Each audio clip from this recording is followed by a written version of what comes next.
Welcome to the Deep Dive. We're here to take that pile of sources you have and, well, turn them into some clear, actionable insights. Today, our mission is really to cut through the noise on Ethiopia. We've got some fascinating materials. Really detailed reports covering, everything from national fiscal policy, market liberalization, right through to social issues and regional geopolitics. It paints a picture, doesn't it? A nation grappling with some ambitious growth targets, but also significant internal challenges and pretty complex external dynamics. It really does. And what's fascinating, I think, is how these different threads, budget numbers, student support, international relations, they're all connected. They weave together this picture of Ethiopia right now and sort of where it might be heading. We'll explore the promises, the challenges, and the realities for you. Okay, great. So let's unpack this. What really stands out for you in these sources, I think? The state of fiscal health. Big budgets, bigger questions. Right, first up, let's talk numbers. Ethiopia's federal government. They've just unveiled this budget proposal for 2025-26, and it's unprecedented. We're talking 1.93 trillion birr. That's nearly double the previous year. Yeah, double. When you think that historical growth has been more like, 20%? Exactly. So the big question is, what's behind such a massive jump? Almost 100%. That's the multi-trillion birr question, isn't it? Yeah. It definitely signals some major structural shifts in their fiscal approach, a big departure from the stable trajectory we've seen. Yeah. Sources suggest a huge reallocation of funds is going on. Okay, so where's the money actually going? The proposal breaks it down. 1.2 trillion birr for recurrent expenses, that's day-to-day stuff. Then 415 billion for capital expenditure, so investment. And significant transfers to regions, including 14 billion for sustainable development goals. Finance Minister Ahmed Shide says, look, 73% is coming from domestic taxes. International partners cover another bit, and the plan is apparently to maintain fiscal discipline by issuing treasury bills, not just, printing money via the central bank. Right, but that shift towards recurrent spending, that's a really major point of concern flagged in the sources. The ratio, recurrent to total budget, it's jumped from about 46.5% to over 61%. That's a 162% rise in recurrent spending just since 2020-2023. It's huge. Wow. And it suggests a preference for consumption-heavy spending over maybe longer-term developmental investments. Right. We're already hearing critiques, like from Kafana Ifa in Parliament, saying the capital spending isn't enough for infrastructure needs. Right, and relying on treasury bills. It avoids direct central bank borrowing, but the underlying spending imbalance is still there, isn't it? Precisely. It's essentially borrowing from the future in a different way. Which brings us neatly to accountability. Because, okay, you've got this massive budget, this shift in spending, but how well is the money actually managed? The sources paint a pretty grim picture here. The Audit Stakeholders Forum. They've been trying for 3 years to restore some fiscal discipline. The result, meager is putting it mildly. Recovery rates are stuck below 15%. Yeah, the latest audit for 2023, it's staggering. We're talking 14 billion birr in uncollected receivables from 124 federal agencies. Just the Ministry of Health alone accounts for 6 billion of that. 6 billion. 6 billion. And this isn't just, an accounting error. It points to a systemic failure. It seems like a lack of consequences is almost incentivizing non-compliance. It's like a constant leak in the public purse. And it's not new. The first audit year, recovery was just 0.6%. Wow. And the sources even detail specific cases that have gone to criminal investigation, right, for alleged mismanagement, like 1.2 million birr and $1.9 million at the Immigration and Citizenship Service, and 17 million birr at the Wallow Tertiary Care Hospital project. Yeah, and it's not just about spending mismanagement either. Tax collection is another area. The Ministry of Revenue didn't collect 225 million birr in corporate tax. Customs was short by 4.4 billion birr. It's across the board. So what about enforcement? Are there any consequences? Well, that's the thing. There are administrative penalties, warnings, fines, even mandated financial literacy training for institutions. But compliance, it's incredibly low. One source mentioned only 2 out of 12 institutions even bothered to report their progress on fixing issues. Only 2 out of 12. Yeah. And experts like Getnet Hale argue pretty strongly that this lack of real consequences basically encourages non-compliance. Plus, you've got outdated financial directives that apparently undermine how effective the audits can even be. It's a multi-layered problem. 2, the human cost of unmet promises. Access for disabled students. Okay, so we've got these huge fiscal challenges, issues with accountability. Let's shift focus now to another critical area where policy seems to struggle to meet reality on the ground. This one's deeply personal, often hidden. The challenges faced by disabled students in Ethiopia. The sources highlight the story of Mekdi's Nibro. She was studying journalism at Addis Ababa University, AAU. Lost her hearing, but the support she got. She described it as really unreliable. She said, what is interpreted and what the teacher says do not always match. Her grades suffered. And Mekdi's story, unfortunately, it's not an isolated case. If you look at the bigger picture, the WHO estimates, 17.6% of Ethiopians have a disability? That's nearly 1 in 5. Exactly. But the disabled students, they make up only 0.1% to 0.2% of university enrollment. 0.1%. That's shocking. It is. And it immediately raises a huge question, doesn't it? Ethiopia has protections in place. Right. The sources mention that. They've ratified the UN Convention on the Rights of Persons with Disabilities. Their own constitution guarantees equal access. There's even a 2009 higher education law saying universities must be accessible and friendly and provide support. So the laws are there, but as one source puts it, good law is not the same as good practice.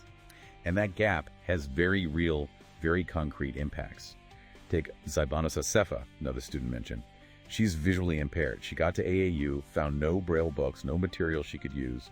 She has to rely on volunteer readers and writers. Volunteers. Yes. And she faces lecturers who ban recordings or use diagrams she can't access.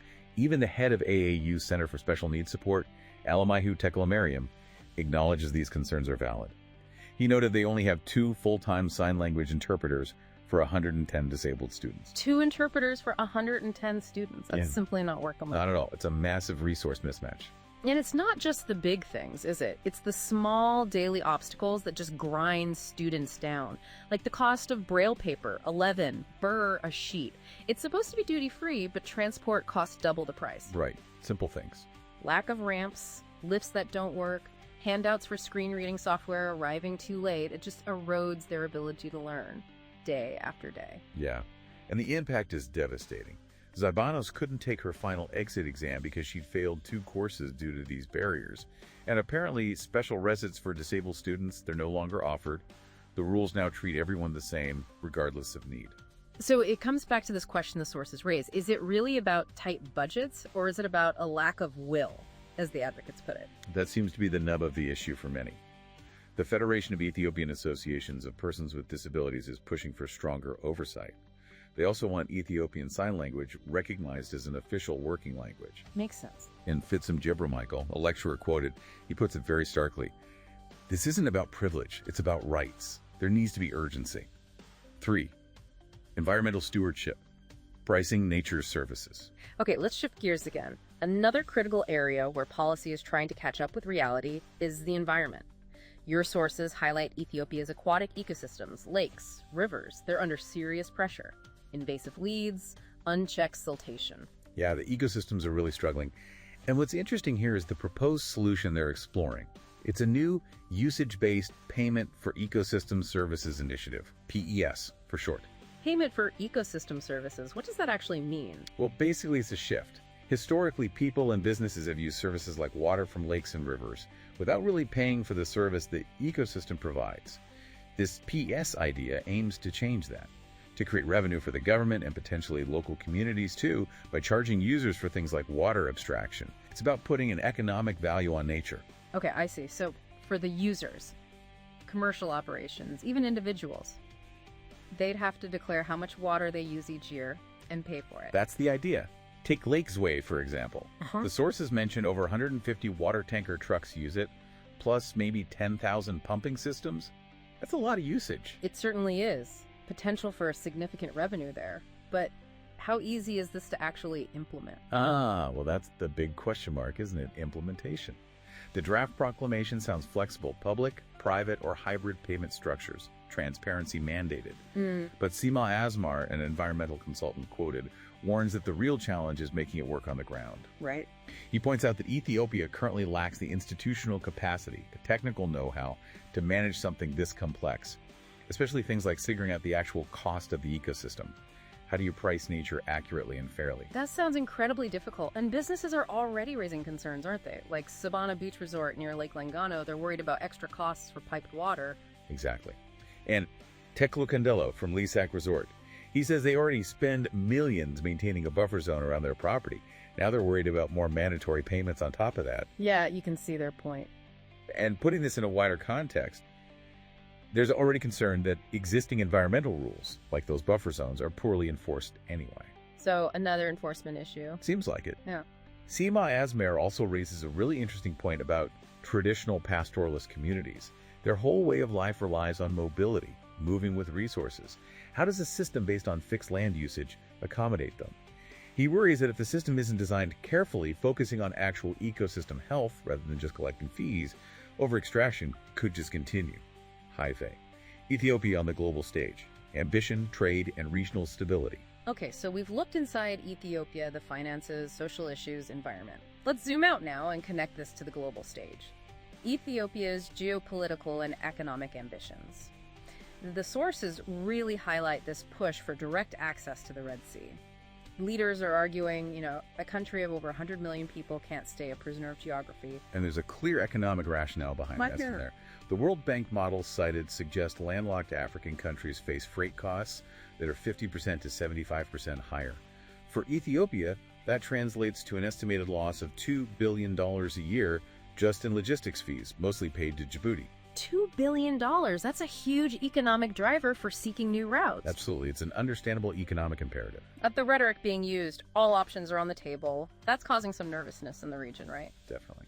Neighbors like Eritrea, Djibouti, Somalia, they're understandably twitchy, as the source puts it. And the messaging from Ethiopia seems a bit confused or contradictory at times. Some officials apparently calling Eritrea a historical enemy. That kind of language in such a volatile region. Yeah. What are the risks? Well, if you look at international law, like a UN charter, it explicitly forbids threats or using force against another state's territory. And this region is already dealing with so much conflict. You add in external powers, China, the US, Gulf states meddling, and it just gets more complicated. And the cost of conflict is immense. Ruinous. Ethiopia's recent civil war alone is estimated to cost around $20 billion just for reconstruction. The stakes for miscalculation are incredibly high. So what's the alternative path? The sources suggest negotiation, legal channels? Exactly. International law already guarantees transit rights for landlocked countries. Bilateral talks could potentially forge secure corridors, maybe joint logistics parks, without having to redraw any borders. A collective security pact is also mentioned to try and prevent proxy wars. Yes. Focusing on cooperation rather than confrontation seems the sensible way forward, according to these analyses. Now, this ambition for growth, it also ties into some major shifts happening with market liberalization inside Ethiopia. We see Unilever, the big British-Dutch multinational, they've become the first foreign company licensed to import finished goods directly. No more needing third-party distributors. That's a really significant policy shift. It is. And was this something Unilever just benefited from, or were they more involved? Well, the sources indicate Unilever actually actively lobbied for these changes. Oh, interesting. Yeah. And the government's stated intention is clearly to attract more investment. Apparently, around 100 investors already got licenses for import, export, wholesale, retail under these new, less stringent rules. So what's Unilever's plan now they have this license? They're planning a market test first. They want to see if they can hit about 10 million euros in annual revenue for a product before they'd even think about manufacturing locally. Okay, testing the waters. Right.